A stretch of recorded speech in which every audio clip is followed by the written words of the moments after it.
Hi, it's Rachel. So I was watching The School for Good and Evil on Friday, and I was really enjoying it. I love the message that a strictly binary view of the world misses a lot of nuances and does no favors for anyone.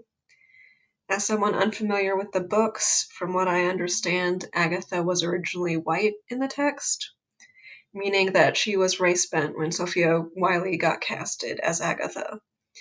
And I love that this adds another layer to the harassment she faces in Galvadon, the initial mistrust she faces from the other princesses, and their insistence that she must be a witch because of her looks, and that it reflects some very real dynamics that exist in reality. But as I'm a white woman, I don't feel it's my place to determine whether this change was handleable or not, and I'm sure many black women have discussed this or are about to do so on this platform, so I won't talk over them.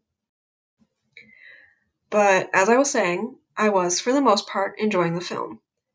I'll admit I didn't really care for the Agatha Tedros romance, not through any fault of Sophia Wiley or Jamie Flatters. I think they had decent chemistry. But from what we've seen of Tedros so far, I just don't really care for how he was written.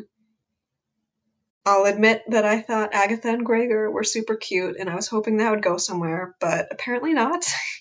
If you know, you know. And I'll also say that I think Sophie only had two moments where she was a good friend to Agatha. One, when she saved Agatha when she was being threatened in Galvadon at the beginning of the film, and two, when she stepped in front of Agatha when Rafal threatened her. Other than that, I think Sophie was pretty pompous and self-centered. And when I say self-centered, I'm not attacking her for feeling stifled by life in Galveston and wanting to escape. I think a lot of us can relate to that feeling. Just let me play a clip to express what I mean. I'm sure this thing will take you back home once it drops me at the good school. I wanted to take us both back! Oh, Aggie! No! You're supposed to drop me at the good school, not her! She says you're supposed to drop me at the good school, not her.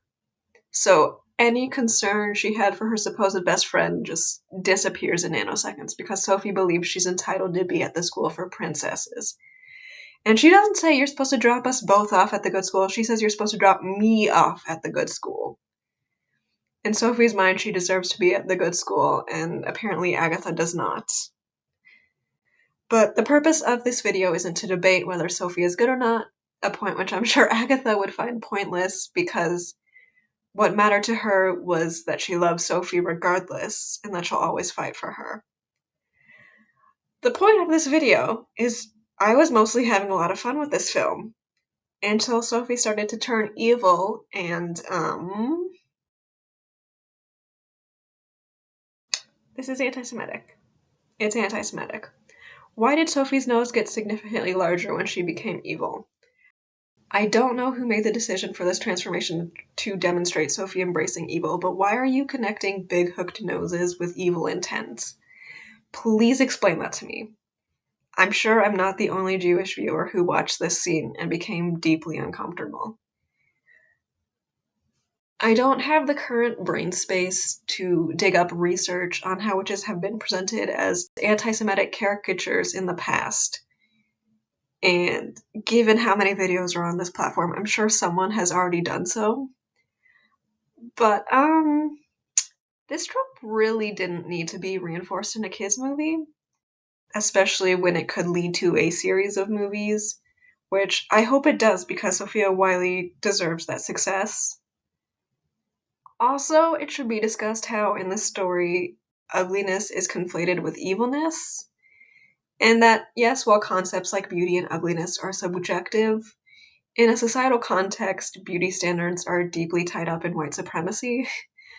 So before we even dig into the anti-Semitism of it all, that's already a very messy and terrible thing for media meant for children to be regurgitating. And these ideas just end up being very othering to those who don't fit into these white, Eurocentric beauty standards. But yeah, that was just a very unpleasant aspect of the film. And given the age group of the target audience, I have a suspicion that it's unlikely to get brought up by that many people.